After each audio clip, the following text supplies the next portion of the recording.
Teman-teman yang sering main media sosial pasti sudah nggak asing lagi sama yang namanya kegiatan berkomentar. Kadang kita sering lihat orang-orang mengutarakan pendapat yang berbeda-beda di kolom komentar. Ada yang pro, ada juga yang kontra. Nah, pada video kali ini bersama Kak Pia, kita akan belajar hal yang berkaitan dengan pro dan kontra yang Kak Pia bahas sebelumnya tadi. Yuk kita pelajari lebih dalam pada topik berpendapat melalui debat. Kalau yang namanya berbeda pendapat itu sudah jadi hal yang biasa ya teman-teman. Ada yang pro, ada yang kontra. Nah, kegiatan yang melibatkan pendapat atau argumen merupakan contoh sederhana penerapan debat. Lalu bagaimana sebenarnya debat yang baik dan benar itu? Nah, debat adalah kegiatan berargumen antara individu maupun kelompok dengan tujuan mempertahankan pendapat, bahkan memenangkan pendapat.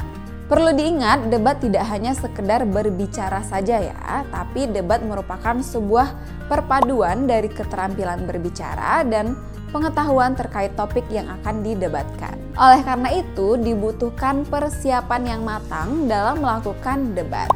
Agar sebuah kegiatan debat itu berjalan dengan baik, kalian juga tidak boleh melupakan unsur-unsur penting di dalamnya. Apa saja ya unsur yang harus ada dalam debat? Yuk kita bahas bersama. Kalau ada kegiatan berargumen, sudah pasti ada topik yang harus dibahas. Nah, coba kalian bayangkan deh, apa jadinya kalau debat tanpa topik? Nah, topik dalam debat dapat kalian ambil dari permasalahan di sekitar, dan topik ini juga sering dibuat atau disebut ya sebagai mosi. Selanjutnya, dalam debat harus terdapat tim yang berperan untuk saling beradu argumen terkait mosi yang dibahas tersebut. Nah, tim ini adalah tim afirmatif atau tim pro dan tim oposisi atau tim kontra. Tim afirmatif atau tim pro dapat diartikan sebagai tim yang mendukung topik, sedangkan tim oposisi atau tim kontra itu menyampaikan ketidaksetujuan atau pendapat yang menolak topik tersebut. Selain kedua tim yang berlawanan, dalam debat juga ada tim netral. Kira-kira kenapa ya dibutuhkan tim netral dalam debat?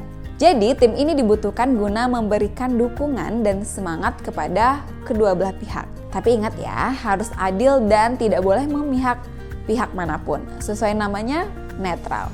Jika ada beberapa tim yang saling berargumen, tentunya diperlukan orang yang memimpin perdebatan agar sesuai prosedur dan memandu pembahasan topik agar tidak keluar dari pembahasan. Nah, tugas tersebut dijalankan oleh seseorang yang disebut dengan moderator. Kemudian ada penulis atau notulen, di mana notulen ini bertugas untuk mencatat pernyataan, kesimpulan akhir, mosi debat, dan juga penyampaian para pihak debat. Terakhir, juri. Sesuai dengan namanya, juri pada debat juga bertugas untuk menilai pihak debat.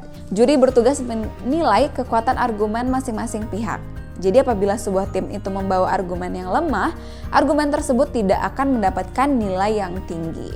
Setelah memahami esensi dari debat, tentunya kalian juga harus mengetahui konstruksi dari sebuah debat. Debat diawali dengan perumusan mosi yang dilakukan oleh moderator. Kemudian memperkenalkan pihak mana yang akan menjadi tim afirmatif, tim oposisi, dan juga tim netral dalam mosi yang akan didebatkan tersebut.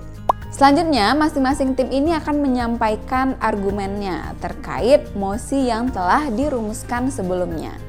Perlu diingat teman-teman, penyampaian argumen itu harus sopan dan dapat dipertanggungjawabkan ya. Tentunya dari argumen-argumen yang disampaikan oleh masing-masing tim harus ditarik kesimpulan. Nah, kesimpulan dirumuskan dengan cara induktif atau dari pernyataan khusus ke pernyataan yang umum. Jenis penyampaian simpulan juga bermacam-macam loh, yaitu generalisasi, analogi, dan sebab akibat.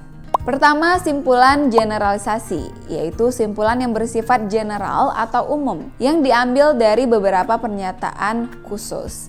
Lalu yang kedua ada simpulan analogi, yang mana simpulan ini itu dibuat berdasarkan perbandingan dua hal atau lebih. Terakhir, ini simpulan sebab akibat. Nah, jadi ini tuh sesuai dengan namanya. Simpulan ini dibuat berdasarkan sebab akibat yang dibahas di dalam debat. Oke, setelah memahami konstruksi dari debat, yuk kita coba untuk analisis bersama teks debat berikut ini.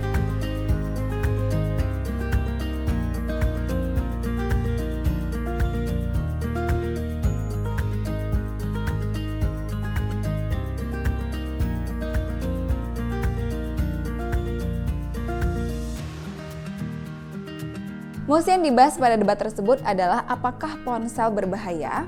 Pernyataan tim afirmatif atau pro itu mendukung mosi bahwa ponsel berbahaya karena berbahaya bagi keselamatan.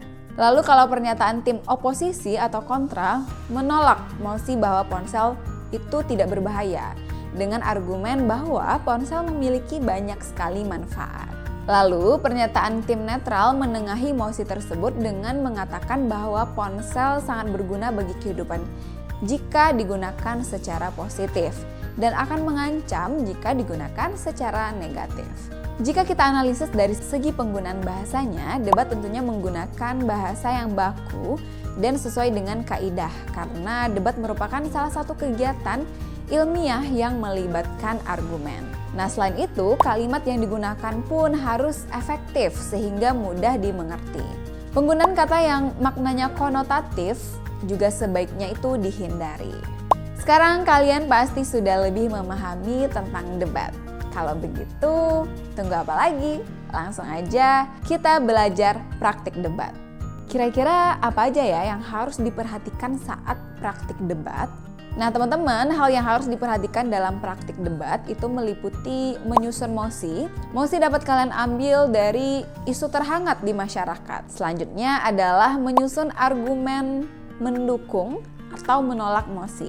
Kalau yang ini kalian sesuaikan dengan tim yang kalian dapatkan ya, baik itu tim kontra, tim pro, atau tim netral. Terakhir, melaksanakan debat sesuai dengan tata tertib yang telah ditentukan, agar debat berjalan dengan baik. Teman-teman, seru ya kalau kita bisa berdebat dengan tata cara yang baik dan benar gitu.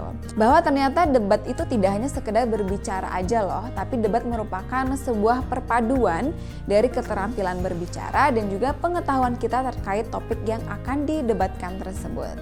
Sekarang waktunya kita latihan soal yang tentunya terkait dengan pembahasan tentang materi debat. Yuk disimak dan dikerjakan soal-soal berikut ini. Soal latihan nomor 1. Pilihan ganda.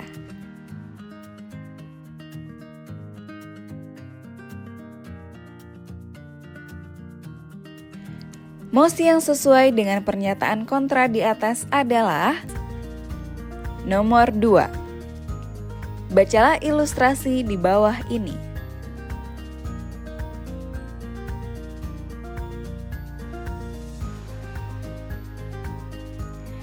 Peran Raffi dalam kegiatan debat disebut dengan pilihan ganda kompleks nomor 3.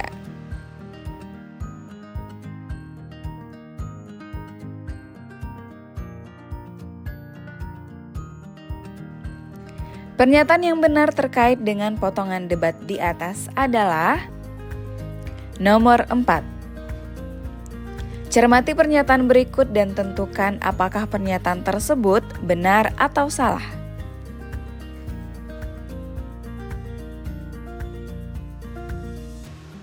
Nah itu dia tadi soal latihan pada materi kali ini. Sekarang mari kita cek jawaban dan pembahasannya.